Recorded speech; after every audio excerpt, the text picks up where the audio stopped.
السلام علیکم ورحمۃ اللہ وبرکاتہ۔ موت کی دعا کرنا صحیح ہوتا ہے؟ آپ کو پتہ ہے کہ شریعت اسلامیہ میں مصیبتوں سے گھبرا کر موت کی تمنا کرنا منع ہے۔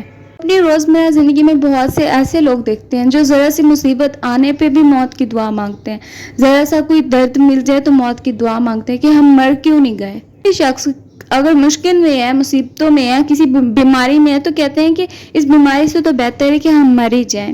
ارے ہاں، لا علمی میں گھر میں تھوڑا سا بھی جھگڑا ہو تو ہم لوگ کہتے ہیں کہ اس سے تو بہتر ہے کہ ہم مر ہی جائیں۔ ارے بہن، ایسا کہنا تو منع ہے ہمارے اسلام میں، پھر ہم لوگ ایسی چھوٹی چھوٹی باتوں پہ موت کی دعا کیوں کرتے ہیں؟ آپ اتنی سی بات بھی نہیں سہ سکے؟ آپ نے اتنی سی بات پہ اتنا بڑا کہہ دیا کہ میں اب مر ہی جاؤں، میں یہاں سے چلا ہی جاؤں۔ چھوٹے چھوٹے جھگڑوں پہ عام لوگ کہہ دیتے ہیں، لیکن اسلام میں یہ منع ہے۔ کریم صلی اللہ علیہ وسلم نے اس چیز سے منع فرمایا، بلکہ آپ صلی اللہ علیہ وسلم نے فرمایا ہے کہ اگر آپ کو دعا کرنی بھی ہے تو ان الفاظ میں کریں۔ کسی بھی وقت اگر آپ دعا کرنا چاہتے ہیں تو فرمایا، یا اللہ، میرا جب تک اس دنیا میں رہنا بہتر ہے تب تک مجھے اس دنیا میں رکھ، اور جب میرا اس دنیا سے چلے جانا تیری حکمت کا تقاضا ہے تو مجھے ایمان کے ساتھ لے جا۔ آپ صلی اللہ علیہ وسلم نے یہ بھی فرمایا کہ اچھی موت کے لیے دعا پڑھا کریں۔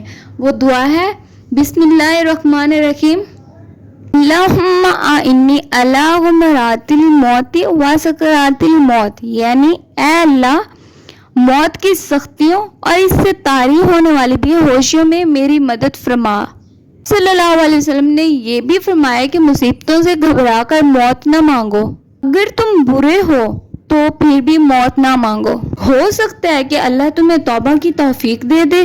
اگر تم نیک ہو تو ہو سکتا ہے کہ اللہ تمہاری نیکیوں میں اور اضافہ کر دے۔ میری اسلامی بہنوں بھائیوں، ایسی چھوٹی چھوٹی باتوں پہ موت کی دعا نہ مانگو، بلکہ اگر آپ پہ کوئی مصیبت آ گئی تو اللہ تعالیٰ سے دعا مانگو۔ ارے آپ کو کیا لگتا ہے کہ آپ موت کی دعا مانگیں اور اللہ تعالیٰ آپ کی موت کی دعا سن بھی لیتے ہیں؟ تو کیا قبر کا عذاب آسان ہے؟ پلیز ایسی چھوٹی چھوٹی باتوں پہ اتنی بڑی بات کہہ دینا کہ مجھے موت آ جائے، میں اب مر ہی جاؤں، اچھا ہے۔ تو پرہیز کریں ایسی چیزوں سے۔ اگر آپ کو یہ ویڈیو اچھی لگی ہے تو please like, subscribe and share. مجھے اپنی دعا میں یاد رکھیں۔ تھینک یو اینڈ اللہ حافظ۔